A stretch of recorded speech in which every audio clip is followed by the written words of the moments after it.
এবার ধেয়ে এলো নন্দরানী,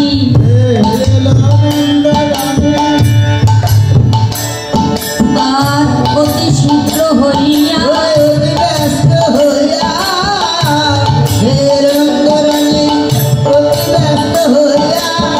রায়ের লইল কোলে, কৃষ্ণের ছাড়িয়া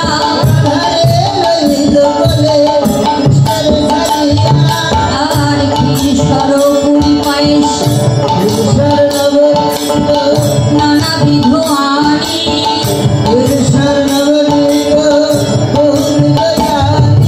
আর যতনে রাধার করে দেবল নন্দরানী,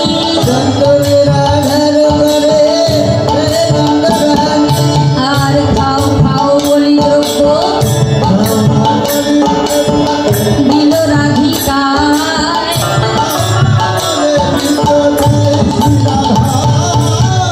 রাধা বলে মনে মনে বিষম ঘটে দায়, এবার বুঝিয়া ভাবের গতি শ্রীহরি তখন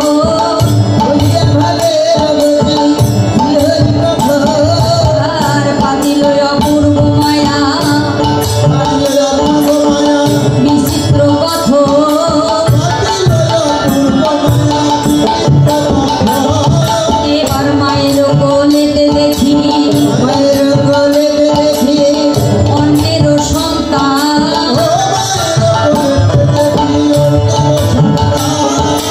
আর কাঁদিয়া আকুল হইয়া গড়াগড়ি যায়,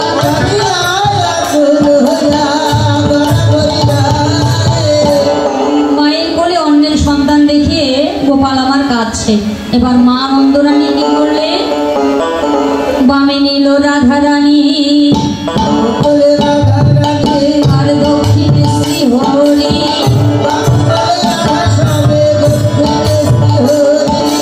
আর মায়ের কোলেতে কিবা যুগল মাধুরী,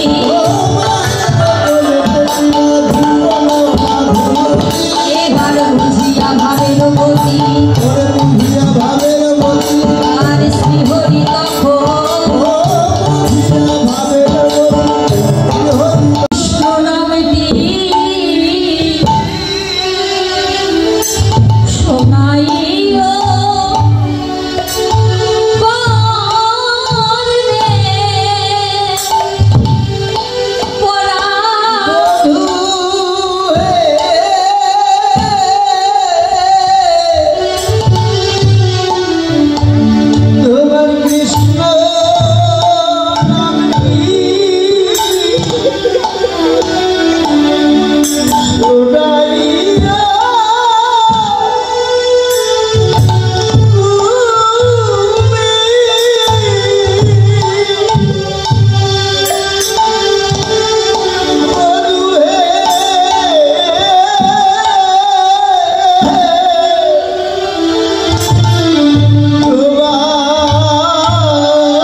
মধুর কৃষ্ণ নাম দিয়া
সেই দিন তোমার মধুর কৃষ্ণ নামটি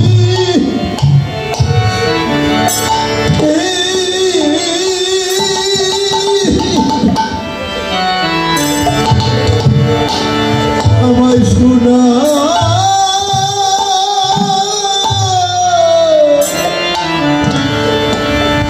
শুনাইয়া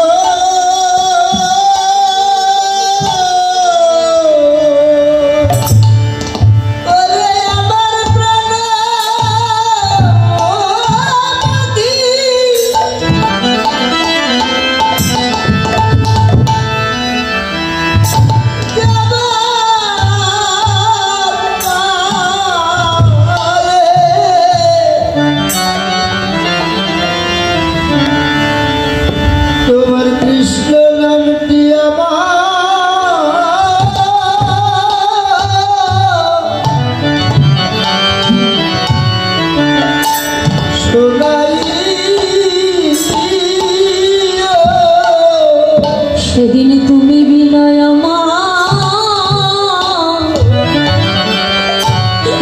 আমার কেউ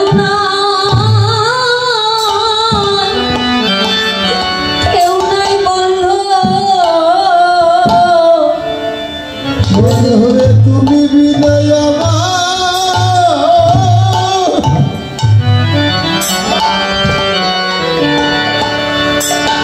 আমার কেউ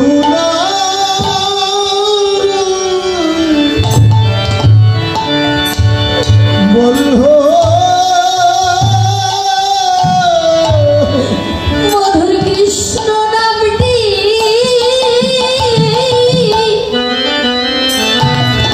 শুনাইতে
রাধারানী শ্যামলার কাছে বলছে, শ্যামলা রে, কত না আদর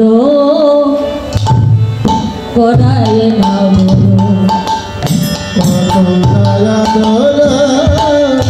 কত ওঠে তার মনে, পালকে শরণ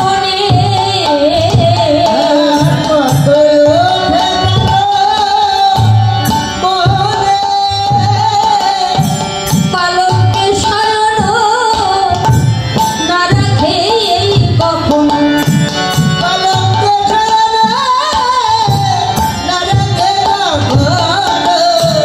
আপন হৃদয় দিনে রে,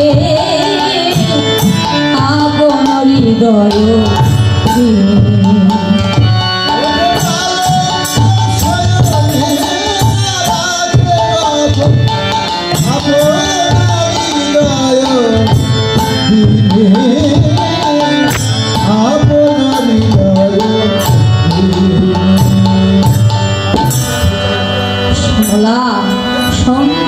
আমার বধূ পরশমণি, সে অঙ্গ পরশে আমার এ অঙ্গ সোনার বরণ ওখানে, কত না আদর করায় না গরু, কত ওঠে তার মনে, পালঙ্কে শয়ন না রাখে কখনো আপন হৃদয় মিনি।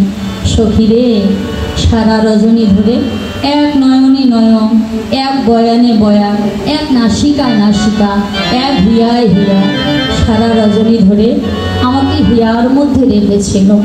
ক্ষণকালের জন্য বধূ আমাকে হিয়া ছাড়া করে না। শুধু কি তাই, আরো কি করেছে জানিস? যাবক করার ছল করে, যাবক অর্থ আলতা, আলতা করার ছল করে বধূ আমাকে কোলে নিয়ে তার নিজ কৃষ্ণ নামকে লিখে দিয়েছে। সখীরে, চরণে রেণু অঙ্গেতে মাখিনো জোড়ানো জোড়ানো করে, এই কথা কহিতে দাস যোজনা তিথিল নয়নে। আর কি বা বলবো আমার প্রাণ বধূর ভালোবাসার কথা। ওরে সিনানো দুপুর সময় জানি,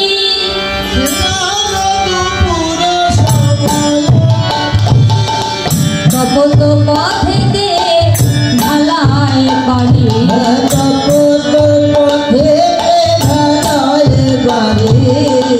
কি কহিব বধূ প্রিয়ার কথা,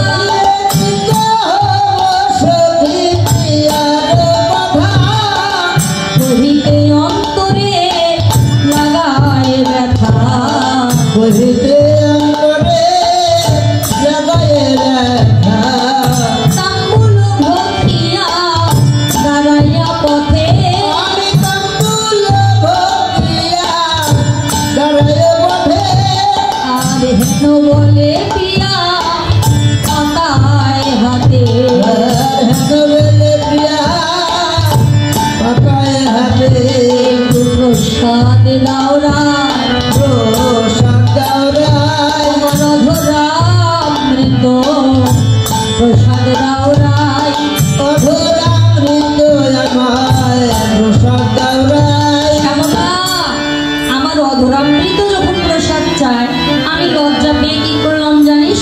যাবে হাম যদি মন্দিরেতে মন্দিরে যায়, পদচিহ্ন তলে লুটায় তাই, পদচিহ্ন তলে লুটায় তাই, যায় রে ধুলায় গড়াগড়ি, প্রসাদ বঞ্চিত হলাম বলে যায় রে ধুলায় গড়াগড়ি।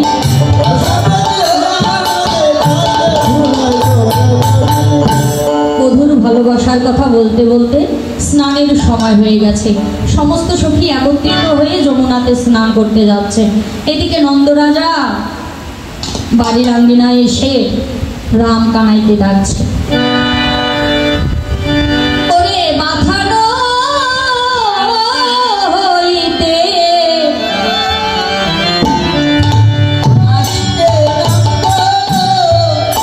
আসিয়ানি না,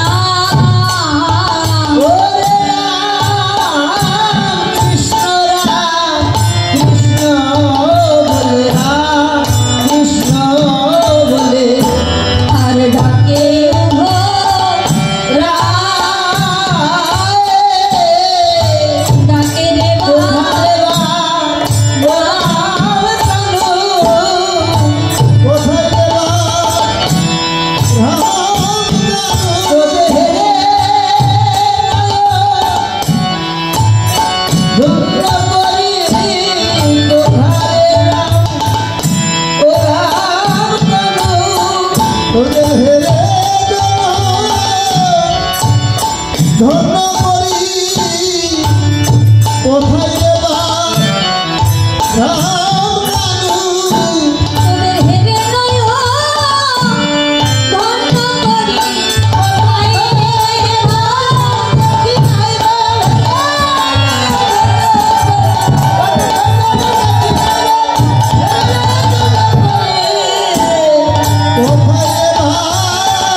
গাভী দহন করে ঘরে আসলেন। এদিকে রাধারানী যমুনাতে স্নান করতে, সমস্ত সখীগণকে সঙ্গে নিয়ে যমুনাতে স্নান করতে গেলেন।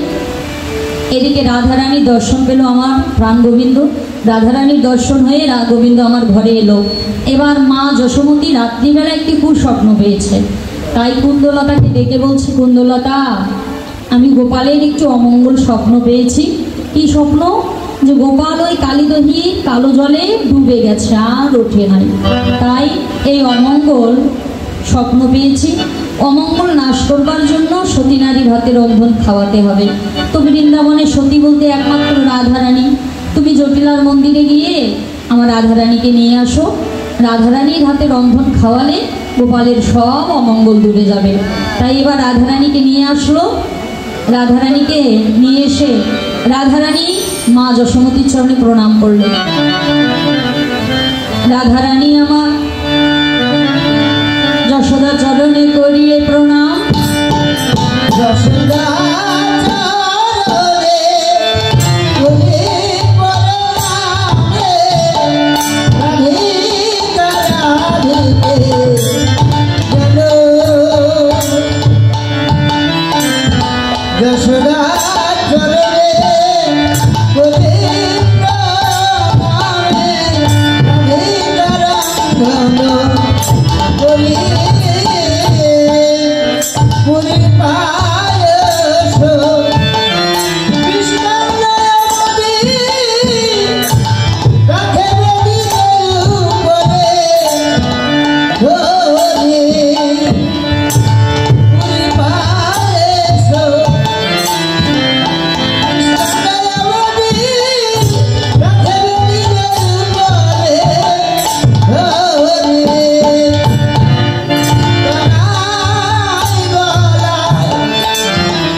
সমাপ্ত করে সারি সারি সাজাইলেন। মাকে এসে বলছেন, মা রন্ধন হয়ে গেছে, এবার তুমি তোমার গোপাল সেবা দাও।